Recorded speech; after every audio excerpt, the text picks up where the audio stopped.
감사합니다. 오늘 강의 제목은 한 알의 밀이 되겠습니다. 따라할까요? 한 알의 밀. 한 알의 밀. 네. 어떻게 여러분들 인생에서 열매 맺기를 원하셔요? 아니면 그냥 없어도 괜찮겠어요? 열매 맺으려면 어떻게 된대요? 죽어야 된대요. 24절 말씀이잖아요. 하나의 밀.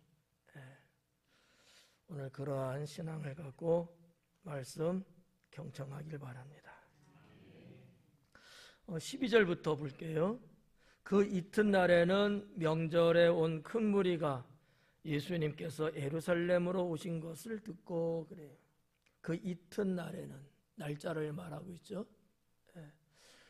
여기서 말하는 그 이튿날은 앞부분 11절까지의 기록된 내용은 마리아가 예수님께 향유를 분 사건을 기록을 했거든요. 그 날짜, 그 요일이 언제라고 그랬죠? 무슨 요일? 수요일. 오전 예배나 오후 예배나 비슷하네. 수요일이라 그랬잖아요. 근데 그 이튿날이면 이제 무슨 요일이에요? 목요일. 그럼 여기서 말하는 그 이튿날은 언제죠? 목요일이죠.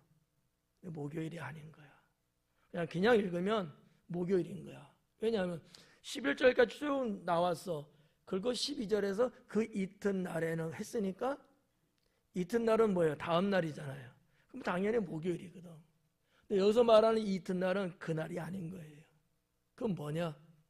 12장 1절에서 말하고 있는 엿새 전에라는 그 날의 이튿날인 거예요. 좀 이해가요? 계산하지 않아도 돼요. 이거 여러분 신앙생활한테 아주 중요한 거는 아니야. 그냥 성경에 기록된 내용이고 예수님의 고난주간에 대한 이야기이기 때문에 알아두면 좋죠. 그런데 굳이 날짜 세보지 않아도 상관은 없는데 알아두면 좋을까 해서 말씀드리는 거예요. 엿새 전이기 때문에. 그리고 마리아가 향유를 부었던 날은 거기서 또 며칠이 지나서 수요일이 된 거예요. 그러면 6월절이 이틀 남겨놓은 상황이거든. 이렇게 되는 거예요. 근데 이제 이 이튿날은 엿새 전에 다음 날이니까 5일 전인 거죠. 그러면은 무슨 요일일까요? 성경을 안 읽고 오셔서 모르는 거야. 눈치가 백단인 사람은 기록된 내용 보니까 예루살렘으로 예수님이 들어가는 말씀이네. 그러면 무슨 요일? 주일인 거예요. 안식일 그 다음 날. 그러면 이 날은 그 안식일 다음 날. 우리로 말하면 주일이구나. 이렇게 이제 알 수 있는 거죠. 일단 여러분의 귀가 팍 죽은 것 같아. 그럴 필요는 없어요. 그냥 조그마한 성경의 내용에 대한 어떤 상식 지식을 소개해 드린 거니까. 그 이튿날에는 명절에 온 큰 무리가, 명절은 뭐죠? 6월절이죠. 유대인에게는 3대 명절이 있다고 그랬죠. 첫 번째 무슨 절? 6월절. 두 번째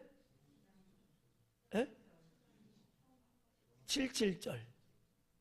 칠칠하다. 77절. 그게 77절이 그 후시대 초대교회 시대 때는 오순절인 거예요. 성령께서 오신 그날. 그날이 77이거든. 77절. 그 다음에 하나 더는 초막절이라고도 하면서도 수장절. 이렇게 이제 되는 거죠. 하여튼 중요한 절기예요. 이 명절. 그럼 이거는 이제 6월절인 거죠. 6월절에 온 큰 무리가 예수님께서 예루살렘으로 오신다는 것을 들었다라는 얘기예요. 우리가 지난주에도 큰 무리라고 하는 단어를 봤어요. 큰 무리들이 나사로 집에 왔다는 거죠. 왜? 죽은 지 사흘 됐는데 4일 됐는데 그를 살려낸 거야. 많은 사람들이 그 집안에 몰려들었던 거죠. 그래서 말한 것처럼 여기도 큰 무리가 왔다 이렇게 말해요. 이 큰 무리는 한 몇 명쯤 될까? 몇 명쯤? 그냥 막 질러도 돼요. 어차피 못 맞춰요. 네. 대충 몇 명쯤 됐을 것 같아요?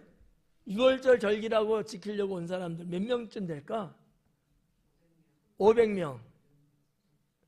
원건사님 몇 명? 몇만 명? 그래도 몇 만까지 갔네. 네. 한 사람만 더. 5천 명. 용기도 없는 자는 말도 못해. 틀리면 누가 잡아먹나? 네. 요세푸스, 유대 역사학자 요세푸스에 의하면 그분이 쓴 책이 이제 있거든요. 유대의 역사예요. 여러 책이 있는데 시리즈예요. 유대 전쟁사라는 게 있어요. 거기에 기록된 바에 의하면 한 270명? 만 명. 270만 명에서 300만 명 정도가 모였다 그래요. 왜 그랬냐면은 많은 인구가 모이는 절기죠. 그래서 이런 것들을 다 로마 황제에 다 보고를 해야 되는 거예요. 그 보고서에 의하면 그렇게 된 거예요. 이 숫자를 산출한 근거가 다 있어요. 그래서 한 270만 200명 정도. 좀 정확하게 말하면 어마어마하지 않아요? 270만 명이면 대한민국 수도에서 서울 빼고 부산 빼고 뭐 어느 정도 될까? 270만 되는 게 대한민국 수도에서 랭킹 한 3, 4위쯤 되지 않을까요? 대구는 안 될 것 같기도 하고. 인천 될까요? 인천이 크긴 한데 어마어마한 숫자거든. 근데 그 숫자가 나왔던 그 어떤 산출 근거가 이게 역사 책에 기록이 돼 있다는 거죠. 그거를 말하려고 한 건 아니니까 요 정도만 이제 말씀을 드릴게요. 그만큼 많았다는 건데 그 숫자는 예수님 당시 유월절을 지킬 때의 그 연도는 아니고요. 기록된 그 책의 내용을 보니까 주 66년경 이렇게 말했어요. 주 66년. 그러니까 예수님이 십자가에 달려 돌아가신 이후에도 약 30년 정도, 한 33년 정도 아니면 5, 6년 정도 지난 다음에 그때 보고서가 그렇게 되는데 야, 그 해만 그러면 그렇게 많이 모였을까? 아마 그러지는 않았을 거예요. 그럴 수도 있겠지만 보편적으로 유월절은 유대인들에게 있어서 세 절기 중에서도 가장 중요한 절기죠. 다른 절기는 좀 농땡이 필 수도 있지만 유월절만큼은 그렇지 않았던 거죠. 왜? 애굽 종살이에서 구원받은 것을 기념하는 절기이기 때문에 지금도 유대인들은 다른 절기보다도 유월절만큼은 본국에 들어가서 지키려고 하는 이런 시오니즘의 그 정신 사상이 여전히 있다고 하는 사실이죠. 사도 요한은 이렇게 큰 무리라는 단어를 쓰면서 유월절에 모여 들었던 사람들을 이야기했어요. 이렇게 똑똑똑 두들기면서 정신 차리자는 얘기야. 근데 여기 보니까 예수님께서 예루살렘으로 오신다는 것을 듣고 그래요. 나사렛 예수님께서 예루살렘에 온대라는 소리를 들은 거예요. 그 큰 무리가 들었다는 거죠. 그런데 이게 조금 그래. 유대 사회를 이루고 있는 백성들 막는 270만 명 정도는 아마 안 될 거예요. 지금도 이스라엘의 국민이 1000만이 안 되거든요. 한 800~900만 정도 됐거든요. 그 고대 사회에 그렇게 많은 인구는 아니었을 거예요. 하지만 전국에서 몰려들었죠. 또 누가 있을까요? 해외에 흩어져 있는 디아스포라들. 예. 그러니까 나사렛 예수라는 자가 예루살렘 성으로 들어온대라는 소리를 들었어요. 그것만 듣고 사람들이 몰려들었을까? 저는 그렇게 보지는 않아요. 그러면 그들을 집결할 수 있게끔 만든 동인, 원인이 도대체 뭘까? 뭘 것 같아요? 죽었던 나사로를 살려낸 나사렛 예수다 라는 거죠. 지난주에 말씀을 제가 언급해 드렸는데 웬만하면 유대인들이 깜짝 놀라지는 않을 거예요. 왜냐하면 여호와 하나님의 능력을 그들은 믿고 나타나는 어떤 역사를 알고 있기 때문에. 그런데 죽은 지 3일까지는 뭐라고요? 살아날 수 있다고 그들은 믿었어요. 3일까지는. 근데 나사로는 언제? 4일이거든. 불가능한 거예요. 그들의 뇌리에서 그들의 계산을 해볼 때 4일은 불가능해. 근데 그게 일어난 거죠. 놀라운 일이죠. 안 볼 수가 없는 거야. 야, 나사렛 예수가? 그러니까 더 많은 백성의 무리가 몰려들 수밖에 없지 않았을까, 이렇게 보는 거죠. 자, 13절에 보니까 종려나무 가지를 가지고 맞으러 나가 외치되, 그래요. 종려나무 가지를 가지고 맞으러 나갔다, 맞이하려고 나갔다라는 거죠. 빈손으로 안 나갔다는 거죠. 여러분은 뭐 갖고 나가실래요? 아, 알았다. 웃음 갖고 나가는구나.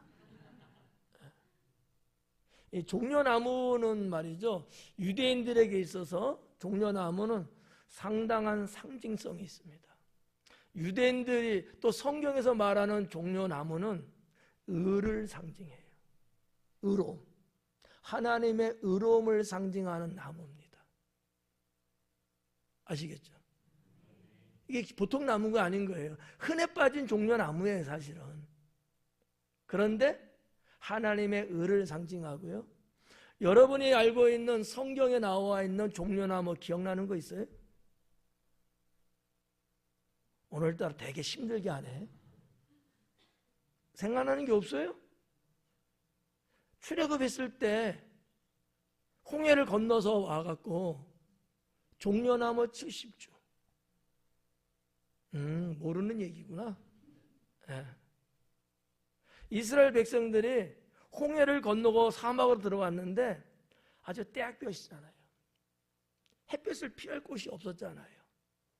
마실 물도 아마 그렇게 넉넉하지는 않았을 거예요. 왜냐하면 거기까지 올 때까지 얼마나 여러분 따가운 햇볕 속에서, 이 더운 열기 속에서 그들이 싸웠겠어요.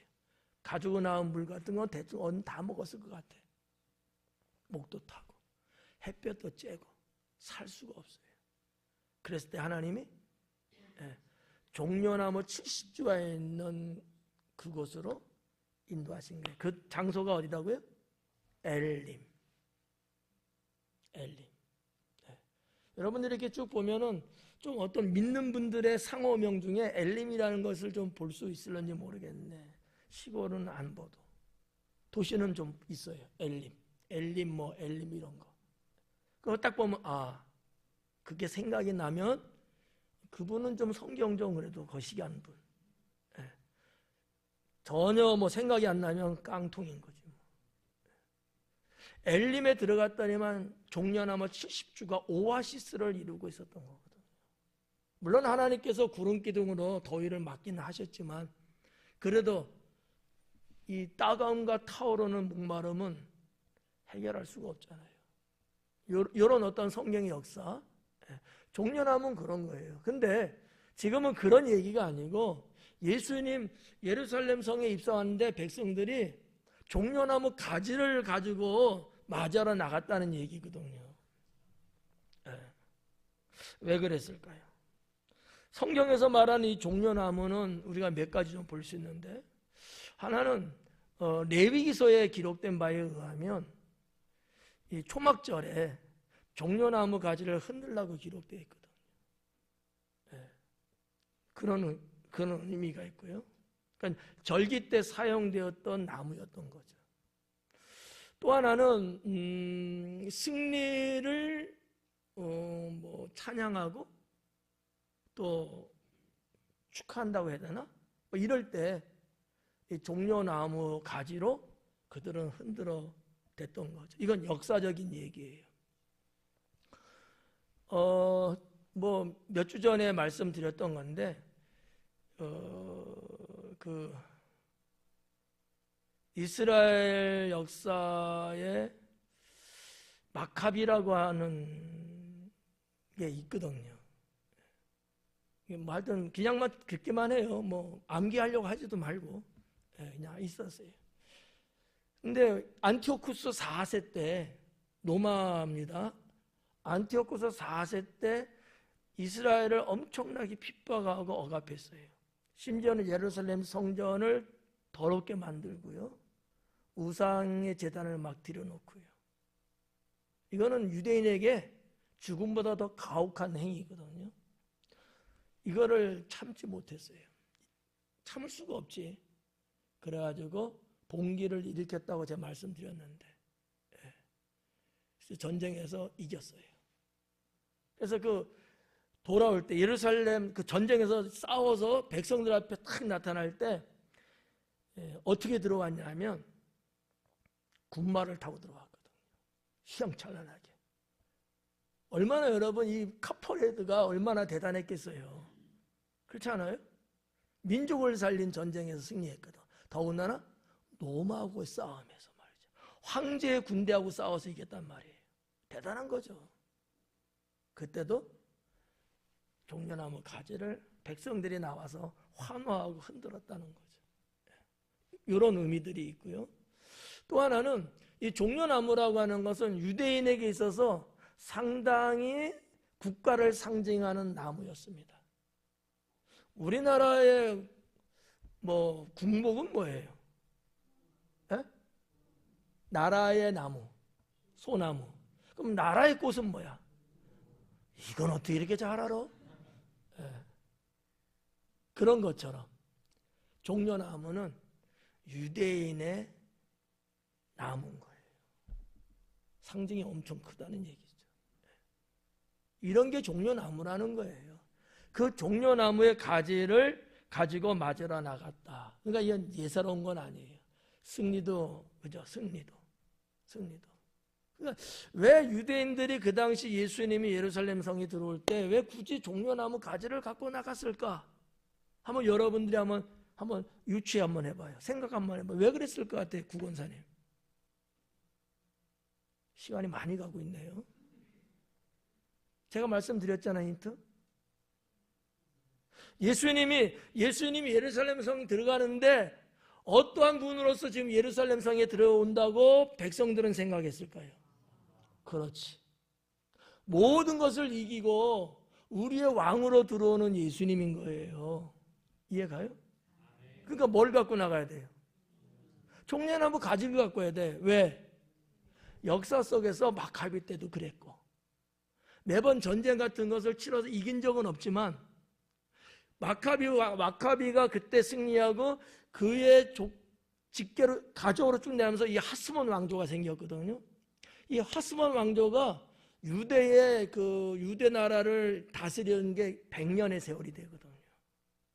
상당히 긴 세월을 정말 자주적이고 이런 식으로 이겼단 말이죠. 이끌어왔어요. 이거는 역사 속에 길이 남을 일이거든요. 나사렛 예수가 그자가 죽은 자도 살렸는데 지금 우리 앞에 오는 거예요. 그러니 당연히 승리자로서 환대를 하고 왕으로서 받아들이는 거예요. 종려나무를 가지고 흔들어대는 거죠. 이렇게 이유가 있는 거예요. 이거를 사도 요한은 기록을 그렇게 했다는 사실이죠. 그럼 사도 요한이 이렇게 기록한 이유가 그건 뭐겠어요? 예수님을 뭘로 말하고 싶은 거죠? 무슨 왕? 메시아 왕? 그래, 하여튼 이스라엘의 왕, 온 인류의 왕, 그죠? 이렇게 해석을 하고 싶었던 거예요. 그냥 단순한 나사렛 예수가 아니라 우리 민족의 구원자, 메시아로서의 만왕의 왕인 거죠. 이런 것들이 숨겨져 있는 기록이 아니겠느냐, 이렇게 볼 수 있는 거죠. 자, 그래서 이제 맞으러 나가서 외쳤는데 뭐라 그래요? 호산나 찬송하리로다 그럽니다. 호산나 찬송하리로다. 이 호산나라는 뜻이 여러분 알고 있는 거, 성령 선생님, 호산나가 뭐야? 시간이 지났어요. 호산나가 뭐야? 여러분 보통 호산나 하면 뭐가 생각납니까? 예? 뭐 찬양한다는 게 생각나는 거 아니에요? 아니? 그럴 것 같은데? 우리 성가대 이름이 뭐예요? 대장님? 호산나. 호산나 성가대. 호산나는 그냥 이렇게 보면 찬양한다는 쪽하고 연결이 되는 것 같아요. 이게 이제 우리 한국 성도들이 갖고 있는 정서거든요. 그런데 사실은 그렇지 않아요. 호산나의 본뜻은 다른 데 있습니다. 그게 뭐냐면 이제 구원하소서가 됩니다. 이제 구원하소서. 이러한 말씀이 시편에 이제 잘 나타나고 있어요. 시편이 총 150편인데 여기에 대한 것을 이제 우리가 조금 좀 뭐랄까 문학적으로라고 할까, 찬송적으로 할까, 좀 구별을 하면은, 자, 여러분 할렐루야 할렐루야라는 거 있잖아요. 그 뜻은 아시죠? 뭐죠? 이런 거예요. 할렐은 찬양한다는 거야. 야는 여호와의 이름이에요. 그래서 여호와를 찬양하라, 이런 거거든요. 근데 시편에 이 할렐 시가 있어요. 할렐 시. 할렐.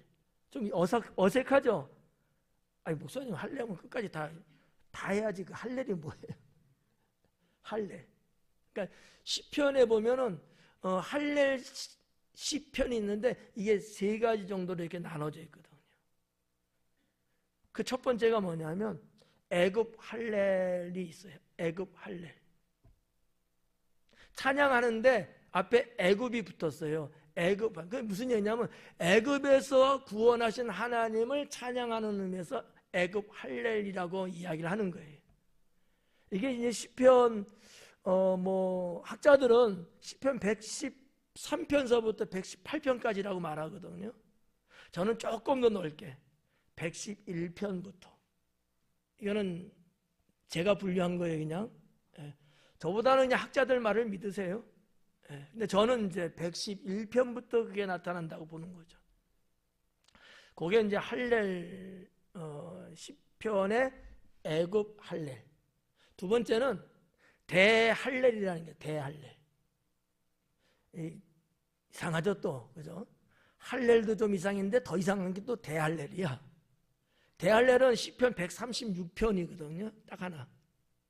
거기는 뭐가 많이냐면 여호와는 인자하시고 그의 이름은 영원함이로다.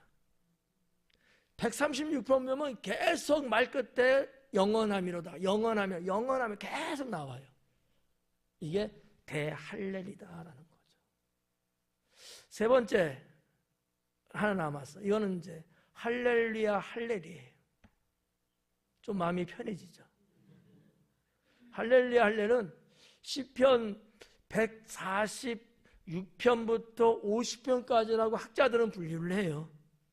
저는 근데 조금 후하게 생각해서 145편부터 보는 게 좋겠다, 이렇게 저는 봐요. 이거는 할렐루야 할렐이에요. 여기에 보면은 그 시편 내용에 계속 할렐루야가 나와요. 앞에 나고 뒤에 나고 가운데 할렐루야 계속 나와요. 그래서 이제 우리가 이제 뭐 성경을 조금 분류한다면 이렇게 이제 볼 수 있는데, 성도님들이 뭐 그런 것까지 그럴 뭐 필요는 없겠죠. 그냥 성경을 연구하는 입장에서는 이런 것들이 있는데, 말씀드리려고 했던 게 뭐냐면 호산나였던 거예요. 그러니까 찬양한다는 거로 우리가 익숙하게 알고 있지만 그것보다는 이제 우리 구원하소서, 그렇게 되어 있는 거예요. 이제 우리를 구원하소서. 우리가 간구하오니 우리를 구원하소서. 이게 호산나의 본뜻이다 라고 하는 것이죠. 자, 그렇게 이제 찬송한대요. 그리고 주의 이름으로 오시느니, 주님의 이름으로 오시느니, 여기서 말하는 주님은 그러면 누구겠어요? 여호와 하나님을 말하는 겁니다. 예. 여호와 하나님을 말하는 게 시편에 있는 말씀을 지금 요한이 인용하고 있는 거예요. 예. 뭐 주의 이름을 하니까 예수님 생각하시면 안 돼요. 여호와 하나님입니다. 예. 여호와 하나님의 이름으로 오시느니 곧 이스라엘의 왕이시여. 예. 곧 이렇게도 했지만 뭐 그것보다는 즉 이런 거, 즉 이런 거. 좀 더 쉬운 말로 말하면 말한다면, 굳이 말한다면, 이 말을 좀 더 쉽게 말한다면, 주님의 이름으로 오시는 이는 누구라? 이스라엘의 왕이다. 이 얘기예요. 그분을 우리가 찬양한다는 거지. 근데 뭐라고 찬양해요? 호산나가 뭐야?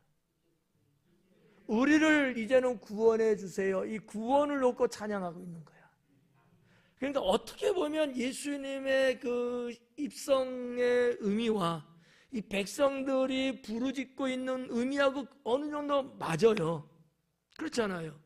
우리를 이 곤란과 사망에서 구원해 달라고 그들은 호산나를 외치는 거고요. 예수님도 죄악에서 구원하기 위해서 이 땅에 오시는 거고요. 이런 면에서는 맥락이 같아요. 단지 구원의 내용이 다를 뿐이죠. 예수님은 죄와 사망으로부터 구원이죠. 이스라엘 백성들은 정치와 억압으로부터의 구원이었던 거죠. 이게 다른 거예요. 어떻게 구분되셨죠? 네. 자, 그런 내용을 이제 여기서 좀 보시면 될 것 같고요. 14절에 예수님은 한 어린 나귀를 보고 타시니, 예수님은 한 어린 나귀를 보고 타셨대요. 왜 예수님은 이 어린 나귀를 타고 오셨을까? 왜 그래요? 이것도 조금은 역사성이 좀 있긴 한데 꼭 맞는지는 모르겠어요. 자, 뭐 승전가를 부르고 뭐 입성을 하는 그런 사람들이 보통 어떻게 와요? 뭐 마차를 타고 들어온다든지 아주 그냥 훌륭한 아주 뭐 건장한 백마를 타고 들어온다든지 막 이러잖아요. 그럼 여러분은 그때 그 모습 보면 어떤 생각이 좀 들 것 같아요? 에? 멋있다? 저 사람하고 결혼하고 싶다? 뭐 이런 거예요. 좋은 이미지를 떠올릴 수도 있지만 반대로 위압을 느낄 수도 있어요. 싸워서 승리하고 돌아가는 사람인데 결국은 그 사람의 권력의 백성들은 들어가야 돼요. 이 부분이 이해 갈까요? 그러면 나귀를 타고 간다는 건 뭘까요? 내가 승리해서 왔지만 너희를 지배하는 자는 아니다라는 거야.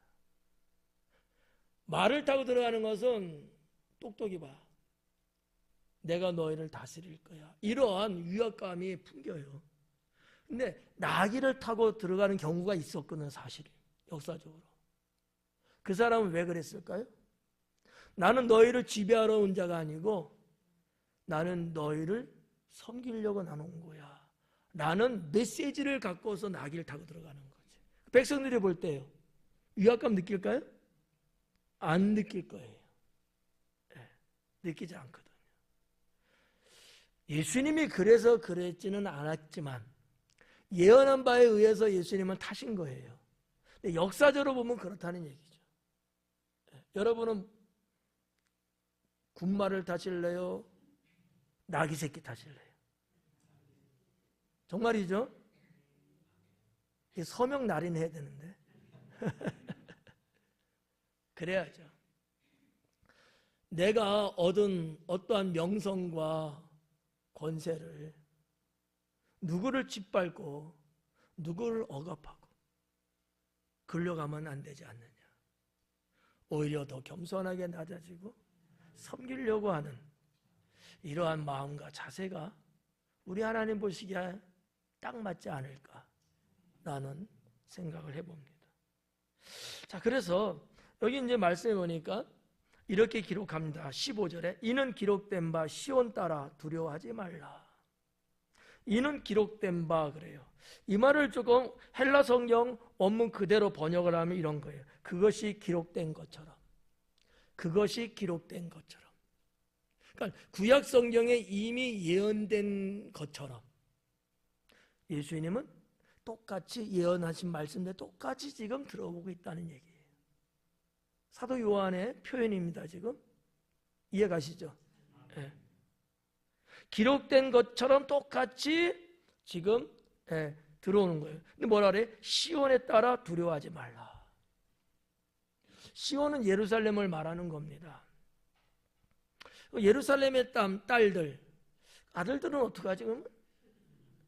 이렇게 이제 성을 분리시킨 표현은 아니죠. 대표적인 얘기예요. 더군다나 예루살렘이라고 하는 지명은 문자적으로 여성 명사거든요.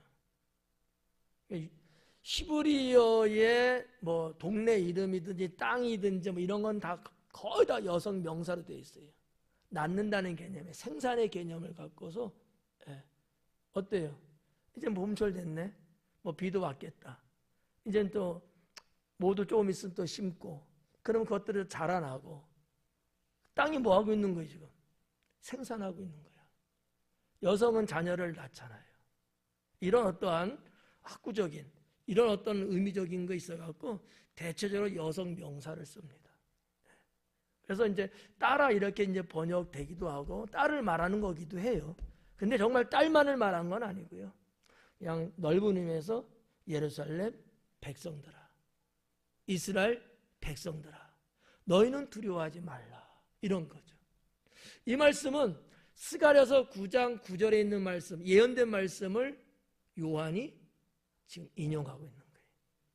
스가랴서 9장에는 어떻게 기록됐냐면 예루살렘 딸들아 크게 기뻐할지어다 이렇게 돼 있어요. 그럼 어떻게 맞는 것 같아요? 서로 안 맞는 것 같아요. 크게 기뻐하라는 것과 두려워하지 말라는 것 어떻게 좀 뭐 관련이 있어요? 전혀 아닌 거죠. 정반대죠. 어떻게 보면. 근데 그건 같은 거예요. 왜냐면 스가랴서에 기록된 바에 의하면 너는 예루살렘 딸들아 너희는 크게 기뻐할지어다. 우리의 왕이 들어오신다는 거죠. 그러니까 기뻐한 거잖아요. 그는 새끼 나귀를 타고 들어올 거다. 이렇게 예언되어 있거든요. 이걸 사도 요한은 두려워하지 말라는가. 그럼 왜 두려워하지 말라 그랬어요? 왕이 들어오니까 크게 기뻐하는 건 이해가 가. 근데 왜 요한은 왜 두려워하지 말라 그러는 거죠? 4차원적으로 머리를 좀 돌려보세요. 우리가 원하는 왕이 들어오는데 여러분 두려워하면 되겠어요? 아니잖아요. 그런 의미예요. 두려워할 필요 없다. 우리에게 오는 그는 우리를 구원할 자이시라. 즐거워해야죠. 맞죠? 네. 자, 여기서 하나 우리 하나님 믿는 사람들은요, 특히 구원받은 성도들은 세상을 살 때, 인생을 살아갈 때 이거를 기억하셔야 돼요. 항상 기뻐하고 즐거워해야 된다. 뭐 해야 된다고요? 기뻐하고 즐거워해야 된다. 이게 하나님의 뜻이고요. 원하시는 바예요. 만약에 우리가 구원받은 자고 뭐 하나님 믿고 뭐 열심히 뭐 신앙생활도 하고 막 이러는데 기쁨과 즐거움이 없어 보여. 이거 어떻게 된 거야? 그러면 사지선다형. 첫째, 구원 못 받았어. 여러분 어떻게 생각해요? 구원 못 받으셨어요? 말씀을 듣는데 크게 기뻐하지 않는 것 같아. 나만 혼자 씩씩 웃는 것 같아. 그러면 구원은 받았는데 믿음이 아직 어린아이 같아서 2번. 맞아요? 말하기도 싫어요? 정말 우리가 하나님 믿으면서 여러분의 형상은 말씀드렸죠? 하나님의 형상이다. 이 사명을 가지셔야 돼. 내 모습은 썩은 냄새나는 인간의 모습이 아니고 하나님께 구원받아 거룩하게 된 모습, 그런 형상이다. 그래서 여기에 대한 자부심도, 여기에 대한 사명도 갖고 사셔야 돼요. 그래서 물론 사람이니까 속상할 때도 있고, 근심 걱정이 막 그냥 태산처럼 쌓일 때도 있죠.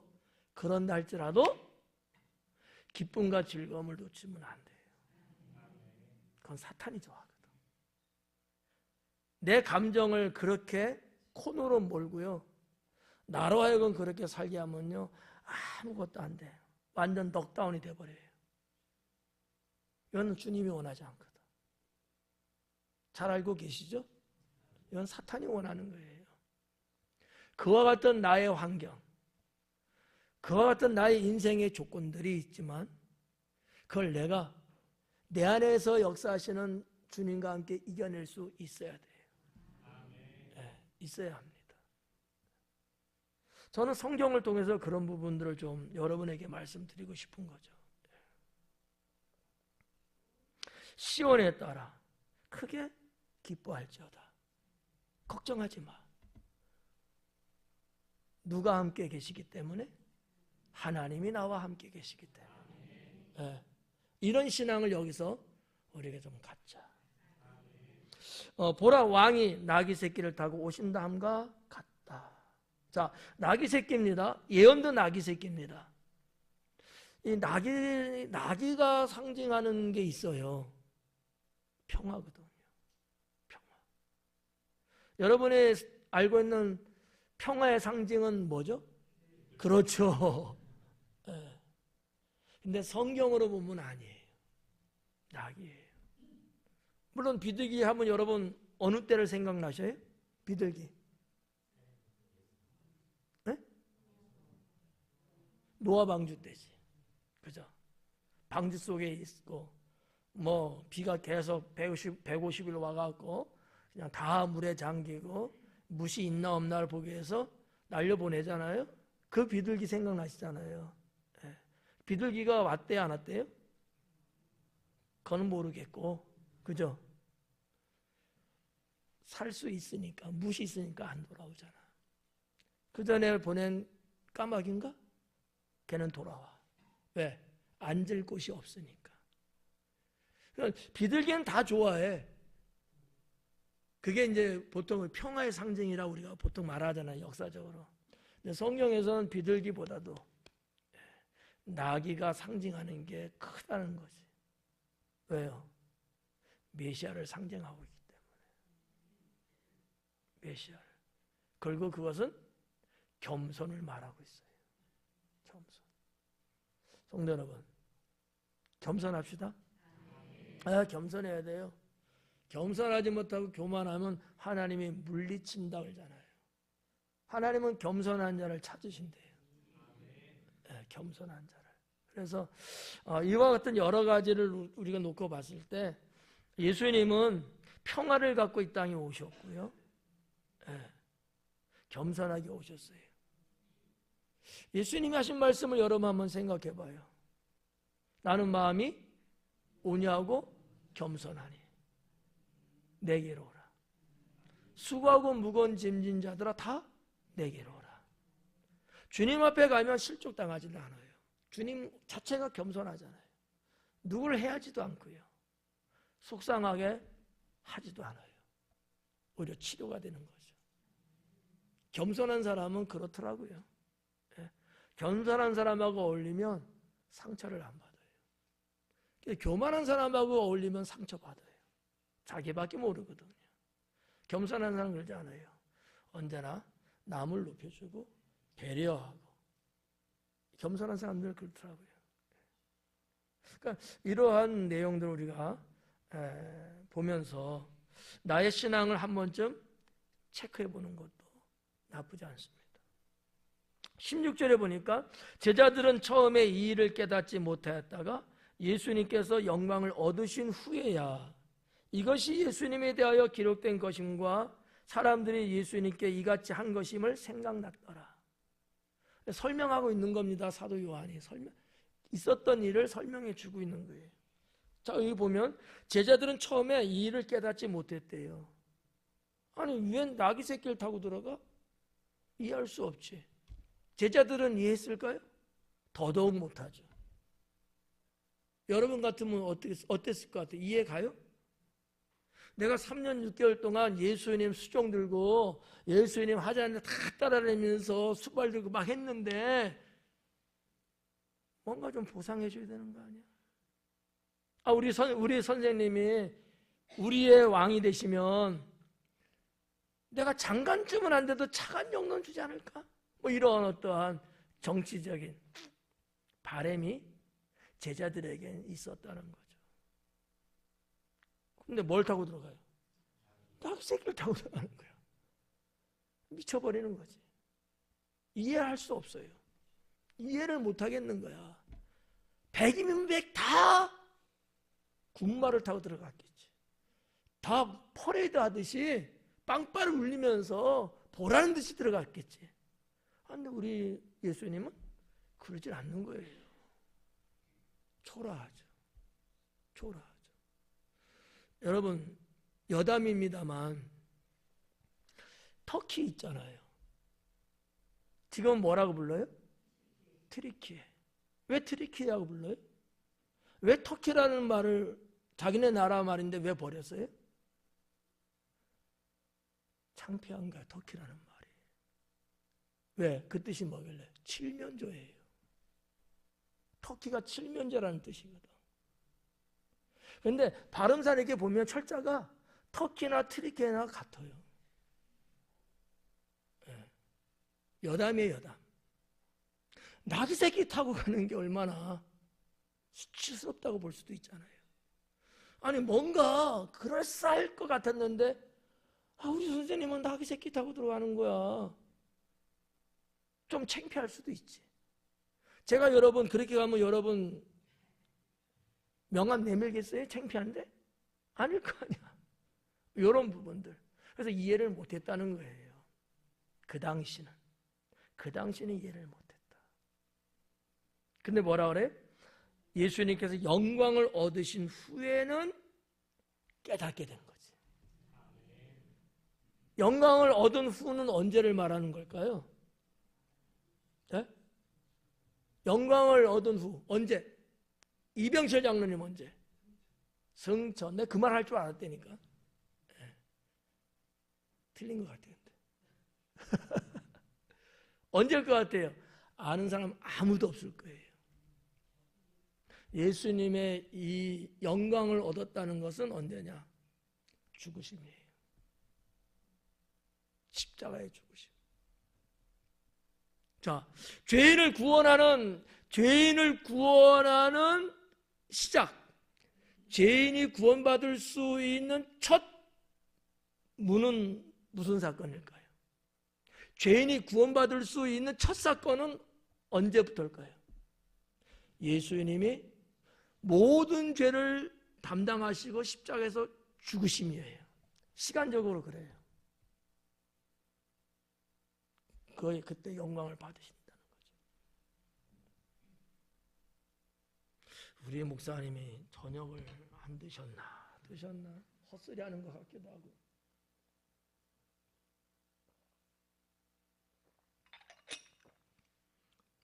일종의 이런 것들이 성경의 전체적 중심이라든지 좀 신학적인 개념들이 좀 섞여 있는 내용들이거든요. 근데 이 말씀을 23절에 예수님이 하셨어요. 그렇다고 성경 볼 필요는 없어요. 좀 있으면 거기 갈 거니까. 그러니까 우리가 생각하는 영광을 받는 것은 저도 마찬가지예요. 부활하시고 승천하시고 하나님 보좌 우편에 계시고 이때 영광을 받는 거지 뭐. 당연하죠. 목사도 그렇게 생각할 수 있는데 장로님이라고 그 생각 안 하겠어? 근데 예수님의 생각은 다르더라는 거지. 예수님이 이 땅에 왜 오셨어요? 에? 죄인을 구원하러 오셨잖아요. 그러려면 뭐가 필요했던 거예요? 죽으심이었어요. 그러니까 그냥 단순하게 인간적으로 생각하면 죽는다는 것이 치욕스럽고 이거는 완전히 패배잖아요. 예수님이 보는 관점에서의 십자가의 죽으심은 곧 승리고요. 영광이었던 거죠. 여기서 우리는 뭐를 하나 얻어야 될까? 내가 죽어야. 내가 죽어야. 그게 오늘 말씀 제목과도 같은 거예요. 하늘의 밀. 내가 죽어야. 예수님이 죽었기 때문에 그를 믿는 자들이 구원받을 수 있는 길이 생긴 거예요. 만약 예수님이 안 죽었으면 구원 없어요. 맞죠? 사람들이 예수님 십자가일 때 내려오라고 병정들을 놀렸어요. 당연히 예수님 말씀 한마디면 모든 게 깨끗하게 거기서 죽지 않으시고 하늘에 12형이 더 되는 군단이 내려와서 예수님을 죽이려는 자들 다 몰살시킬 수 있고요. 말씀 한마디로 천지개벽을 만들 수도 있겠죠. 예수님 안 하시잖아요. 왜? 내가 이 땅에 온 목적이 뭐냐? 죄인을 구원하기 위한 건데 그 방법은 내가 여기서 죽는 거라는 거지.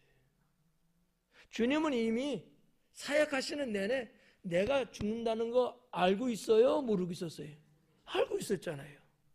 그러니까 예수님이 던지시는 정말 메시지가 뭐냐? 내가 죽어야 산다라는 거예요. 그럼 우리는 어때요? 우리? 저와 여러분은 어때요? 나도 죽으려고 여러분 야단 안 치는 거야. 내가 죽어야 되니까. 근데 내가 죽지 않고 내가 바로 살아있으면 다 죽여버려 그냥. 잘못한 거, 미스난 거, 말 안 듣는 거 가만 놔둘 수가 없지. 야단치고. 그러지 않을까요? 근데 주님의 메시지는 그게 아니잖아요. 내가 죽어야 내 이웃, 내 주변 사람이 사는 거예요. 목사가 죽어야 성도가 살고요. 성도가 죽으면 누가 살아요? 여러분 주변에 불신자들이 살아요. 내가 죽어야 산다. 우리 한번 서로 좀 지긋지긋하니까 시간 한번 서로 한번 그렇게 인사 한번 해봐요. 내가 죽어야 산다. 내가 죽어야 삽니다.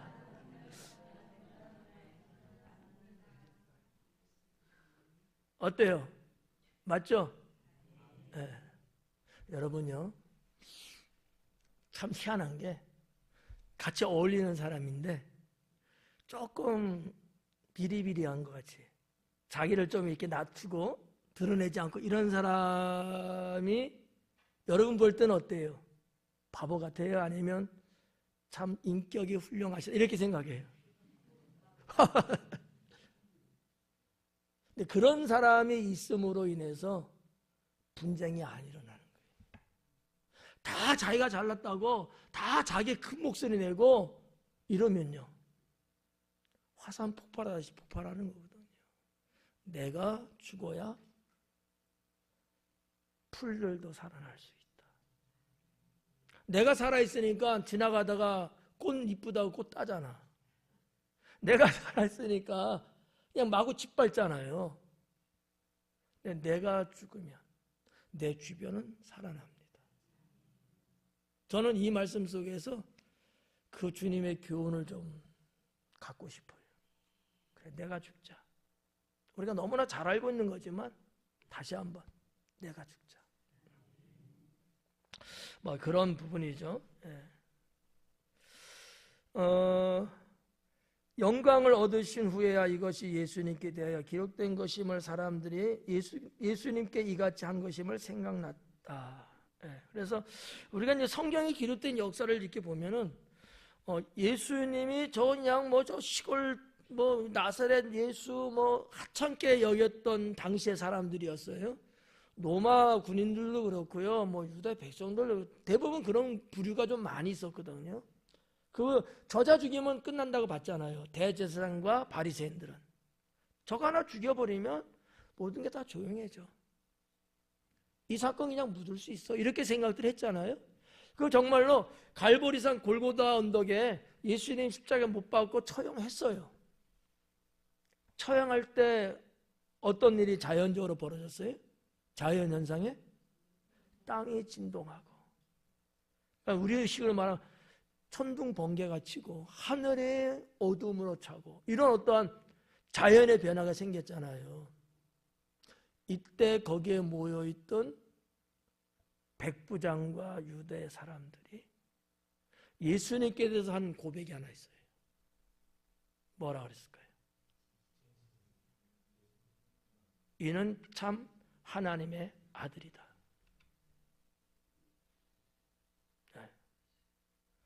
그렇게 안 봤어요. 그냥 비리비리하고 어서 굴러먹다 온 거 이 정도로 무시하고 이거 죽여버리면 된다고 생각했는데, 막상 그 일을 자기들이 하고 나타나는 이 자연계의 변화를 보면서 두려웠던 거죠. 그들이 그렇게 고백하는 거예요. 백부장이 누구예요? 하나님 믿는 사람이 아니잖아요. 정말 하나님은 완전히 무시해요. 로마 자기들만의 신이 있거든요. 근데 그의 입에서 이는 하나님의 아들이구나. 누가 그 백부장의 입을 열어서 고백하게 했을까요? 성령께서 하신 거죠. 나중에 안 거라는 얘기야. 나중에. 그 당시는 몰랐는데 나중에 안 거야. 이거 완전 미스테이크죠. 우리도 그렇게 살 때가 많아요. 값진 건데, 정말 귀한 건데 그때는 몰라. 지나고 나서 일을 겪은 다음에 이게 정말 값진 거였구나. 정말 이 사람 아니면 안 되었었구나. 이 부분이 정말 내 인생에는 최고의 순간이었구나. 깨닫는 때가 있단 말이에요. 이런 일을 반복하는 것은 좀 어리석지 않는가. 우리 한국 사회에서 돌아다니는 이런 이야기 중에 그런 단어 있죠. 당연한 줄 알았다는 거. 당연한 줄 알았어요. 엄마는 우리랑 같이 밥상에서 밥 안 먹고 부엌 부대기에서 앉아서 먹는 거 당연하게 생각했어요. 우리 자식들은 그렇게 생각했단 말이에요. 근데 우리 어머니는 그렇게 그래도 되는 사람이에요? 아니잖아요. 누구를 위해서요? 가족들을 위해서. 엄마는 자기를 죽인 거예요. 자기를 죽인 거예요. 근데 이 가치를 몰라보는 거지. 오늘도 마찬가지예요. 부모님들이 자기 자식들을 위해서 얼마나 희생하고 헌신합니까? 자식들이 알면 철들었다고 하는 거예요. 근데 철들지 않는 부모도 있긴 있더라고. 부모는 자식들을 위해서 죽어야 돼요? 살아야 돼요? 대답을 잘 못하는 거 보니까 양심은 있는 거예요? 내가 내 자식을 위해서 죽어야 내 자식이 살아요. 내가 내 자식을 위해서 죽어야. 근데 내가 죽지 않으면 내 자식이 죽어요. 부모라는 이름으로 자식들의 길을 꺾고 그들의 활력을 무너뜨리고 그들의 세계를 짓밟아버리죠. 내 뜻대로 자식이 살아줘야 돼요. 내 소망대로 자식이 살아줘야 돼요. 맞아요? 아니잖아요. 근데 내가 죽으면요, 내 자식들이 가지고 있는 능력, 재능, 비전, 이런 거를 마음대로 날개를 피고 자기 세상을 만들어갈 수 있어요. 물론 자녀들도 마찬가지겠죠. 자녀인 내가 죽어야 우리 부모가 산다. 서로가 이러한 마인드를 가져야 되겠죠. 그 가정은 행복한 가정이죠. 우리 주님은 그러셨다는 거예요. 우리 주님은 그러셨다. 자, 17절로 넘어가서 나사로를 무덤에서 불러내어 죽은 자 가운데서 살리실 때에 함께 있던 무리가 그래요. 나사로를 무덤에서 불러내어 죽은 자 가운데서 살리실 때에 거기에 함께 있던 무리가 증언한지라 그래요. 다 이제 지난 일이니까 이렇게 요한은 설명하는 겁니다. 증언을 냈어요. 무슨 증언했겠어요? 자기들이 눈으로 똑똑히 본 그 내용을 이야기한 거겠죠. 그랬더만 18절에 이렇게 기록합니다. 이에 무리가 예수님을 맞으면 이 표적 행하심을 들었음이러라 그래요. 자, 17절에도 보니까 무리가 나오고 18절에도 무리가 나와요. 그죠? 똑같은 무리일까요? 서로 다른 무리일까요? 아무렇게나 말해도 상관없어요. 뺨 맞을 일 없으니까. 정확하게는 서로가 다른 무리다라는 거죠. 17절에서 나오는 무리는 나사로 집안에서 나사로가 죽었었는데 예수님에 의해서 살아난 것을 직접 목격한 무리들이에요. 이건 우리가 지난주에도 12장 앞부분 보면서 그 무리들이 몰려들었다고 말씀을 드렸잖아요. 그 무리예요. 18절의 이 무리는 아니에요. 이 17절에 있는 이 무리들이 입소문을 막 내는 거야. 그 소식을 들은 무리들이에요. 직접 자기들이 보고 그런 건 아니고 전해주는 무리들의 소리를 듣고 몰려든 무리들이에요. 대체적으로 하여튼 정확하게 말하면 나사로 집안에 있는 사람 외에 모든 무리가 되겠지. 그 중에 이제 예를 들어서 디아스포라들은 당연히 해당될 거고요. 그 외에도 지방에서 올라왔다든지 등등으로 이런 사람들이겠죠. 그 사람들이 예수님을 맞이했는 거예요. 잘 봐요. 정신들 차리고. 예. 그들이 예수님을 맞이했어요. 근데 왜? 표적 행함을 들었기 때문에. 죽은 지 나흘 된 사람도 살렸대. 이 소식을 듣고 도대체 어떤 사람이길래 그런 일을 했어? 한번 구경하러 가자. 이런 식으로 몰려든 무리들이었던 거죠. 누가복음 19장에 있는 말씀을 보니까 누가복음 19장에 이 사건에서 이렇게 이야기를 했어요. 당시에 바리새인들이 예수님께 이러한 주문을 합니다. 선생님, 이런 거지. 시끄러워, 좀 조용히 좀 시켜줘요. 이러는 거야. 예수, 너 저 사람들 좀 시끄러우니까 좀 조용히 좀 시켜. 막 이러는 거, 주문을 한 거예요. 그랬더니 예수님이 대답을 하시는데 뭐라고 할까? 저들이 저렇게 예수님 환호하는 거예요, 지금. 종려나무 가지 들고. 저들이 저렇게 하지 않는다면 돌들이 저렇게 할 것이다. 그 무슨 얘기예요? 이 일은 하나님께서 하시는 거라는 거지. 제가 늘 말씀드리잖아. 내가 아니어도 하나님은 하나님의 일을 하신다. 그러면 내가 하는 게 좋겠어요? 남이 하는 게 좋겠어요? 저는 내가 하는 게 좋다고 봐요. 우리들이 때로는 주님의 일을 자꾸 거부할 때가 있어요. 이유는 여러 가지지. 힘들어요. 쉬고 싶어요. 어려워요. 이제 나이 먹었어요. 이런 거 있잖아. 어쨌든 간에 주님의 일이야. 주님이 나를 통해서 하기를 원하시고 계셔요. 근데 나는 이런저런 이유를 대면서 자꾸 주님하고는 좀 멀어지는 간극을 자꾸 넓혀가요. 근데 우리 하나님은 하나도 해를 받지 않아요. 다른 사람을 통해서도 반드시 주님은 주님의 뜻을 이루시거든요.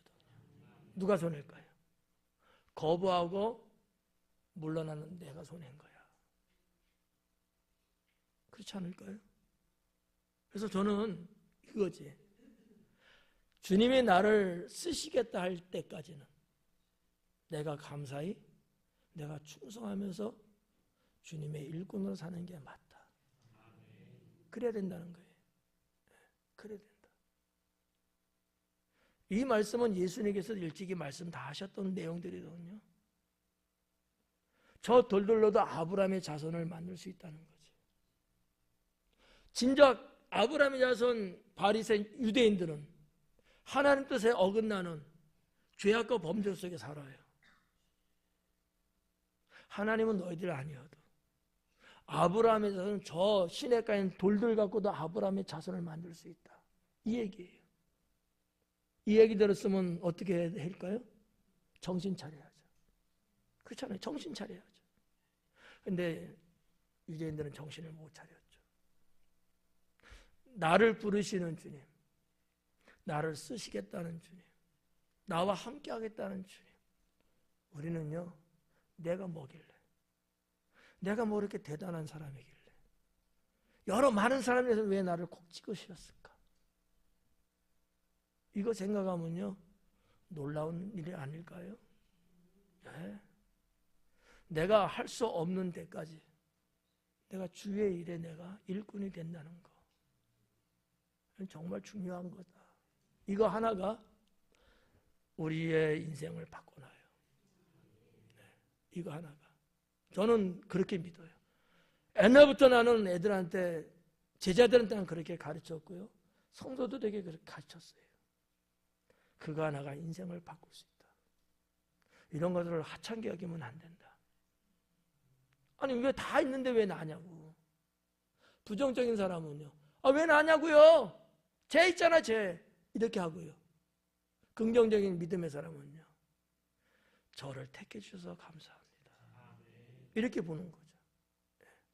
그게 아니면 저도 내가 왜 목회를 해야 되냐고, 내가 왜 여러분하고 여기 있어야 되냐고, 그렇잖아요.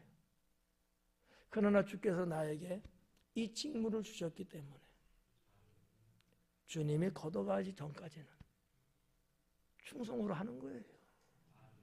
여기에 대한 주님의 보상과 축복은 허락되는 거죠. 자, 그런 부분들을 우리가 한번 좀 생각해 보면 좋고요. 19절에 보니까 바리새인들이 서로 말하되 볼지어다 너희 하는 일에 쓸데없다. 바리새인들끼리 한 얘기입니다. 볼지어다 너희 하는 일이 쓸데없다. 쓸데없대요. 보라 온 세상이 그를 따르는도다 하니라. 그러니까 이 바리새인들이 지금 속에서 불나는 거야. 우리 이 11장 47절에도 보니까 이렇게 말했어요. 이 사람이 많은 표적을 행하니 우리가 어떻게 하겠느냐. 왜 이 사람이 이렇게 할 동안에 우리는 도대체 뭐 하고 있었던 거야? 제가 이런 표현 해드렸죠? 똑같아요.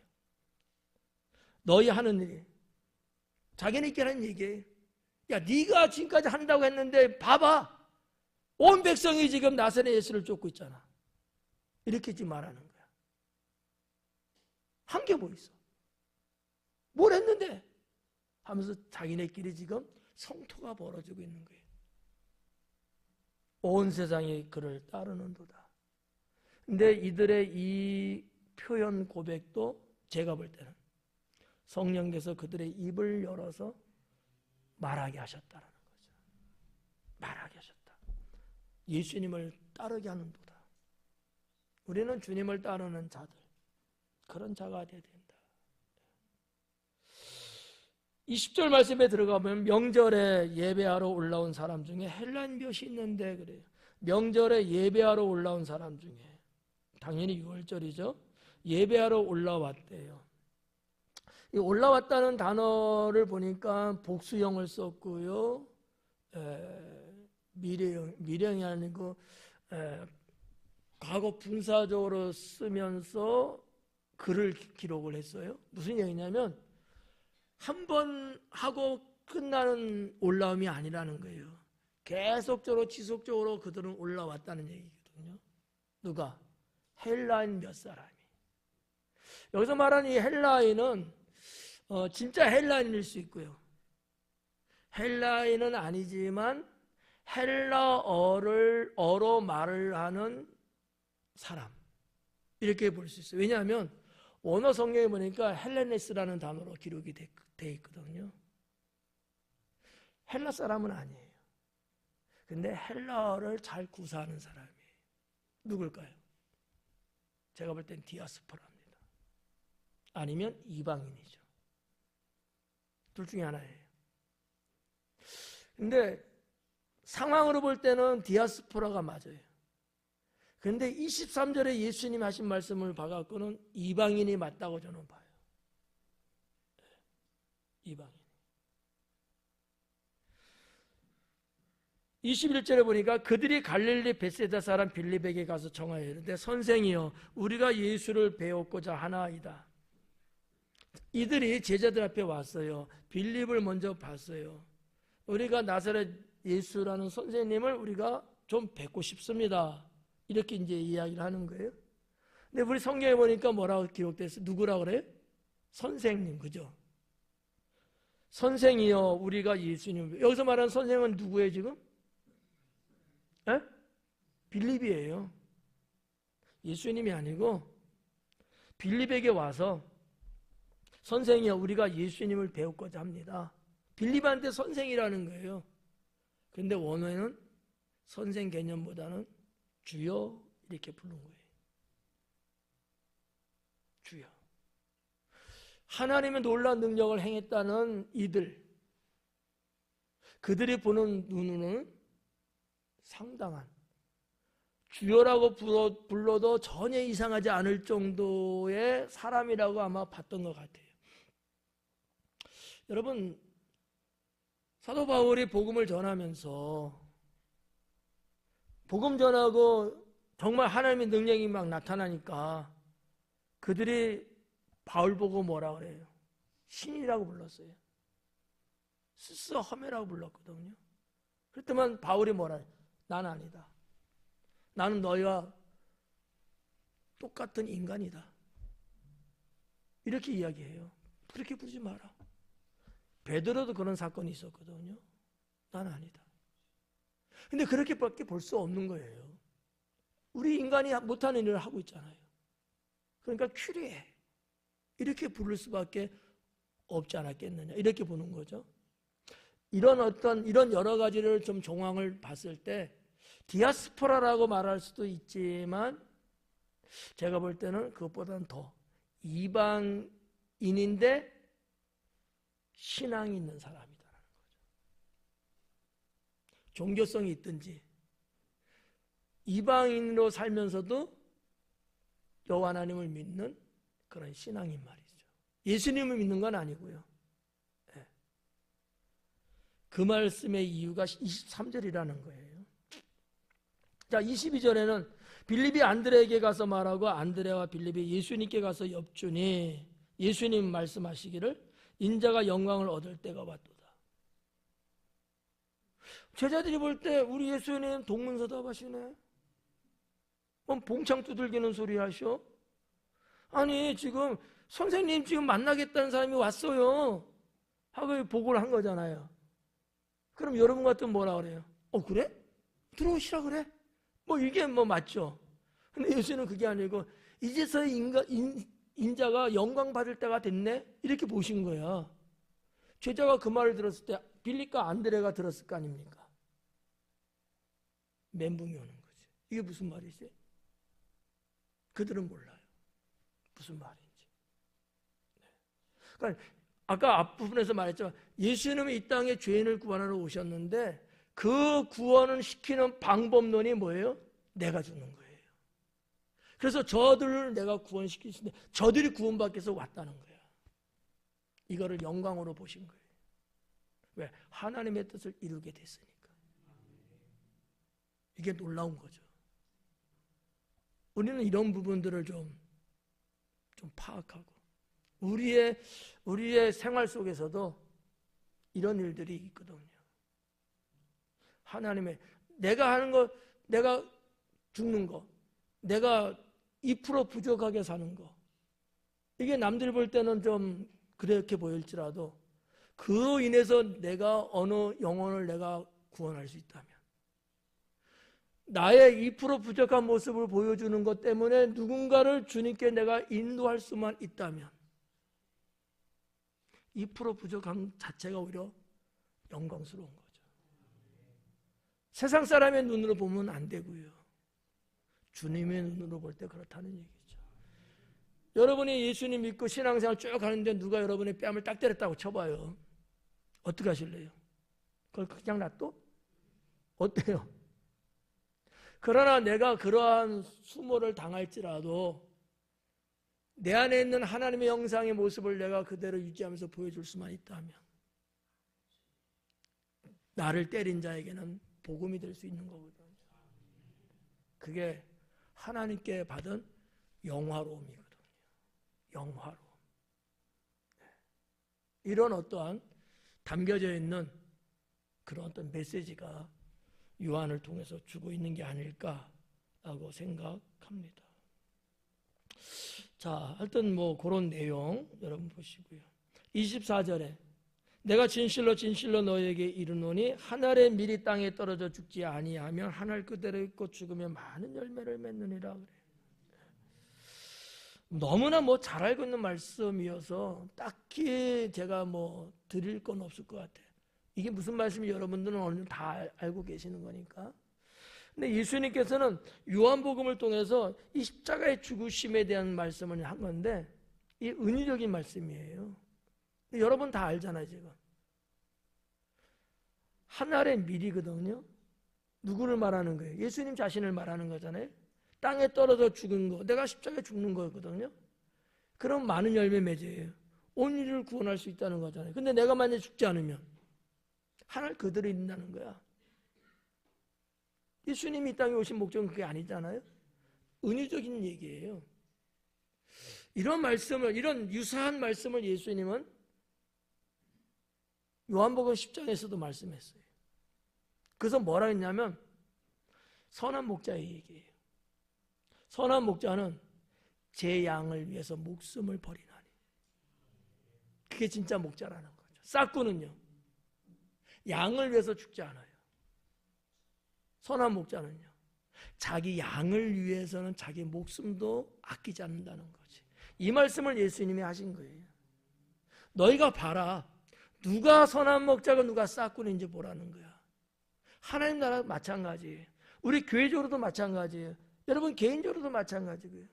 누가 진짜고 누가 가짜냐라는 거지. 누가 정말 주님을 사랑하는 자냐? 누가 정말 교회를 사랑하는 자냐? 주님을 위해서 죽을 수 있는 사람, 교회를 위해서 죽을 수 있는 사람, 내가 누군가를 위해서 죽을 수 있는 사람의 진짜 중에 진짜죠. 이게 예수님 사상인 거예요. 우리도 그래야 되지 않느냐라는 거지. 네. 두 번째는 어디에 나오냐면 요한복음 15장에 나와요. 친구를 위해서 자기 목숨을 버리는 것을 이야기하십니다. 똑같은 얘기예요. 메시지는. 그게 진짜 친구라는 거지. 하나 더는 사도 바울이 로마서 5장에 기록한 말씀인데 예수님에 대한 말씀이었어요. 예수님은 뭐를 위해서 죽기까지 하셨다 이렇게 기록했거든요. 가로친 거야. 뭐를 위해서 죽기까지 하셨을까요?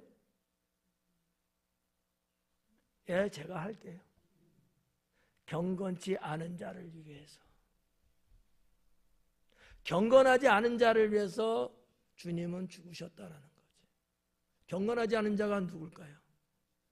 이방인이에요. 또는 유대의 타락한 자들. 경건하지 않잖아요. 그런 자를 위해서 주님은 죽으셨다는 거지. 어떻게 하라고? 우리도 그렇게 죽어야 된다는 거예요. 그게 뭐다? 복음이다라는 거죠. 그게 복음이다. 할렐루야. 네. 자, 결국 쭉 강에 쭉 나와서 마지막 단어는 복음이에요. 주님은 주님의 사역을 하셨고 우리는 그 사역의 빛을 받아서 우리가 살아가는 거예요. 생명의 빛으로 나아가라.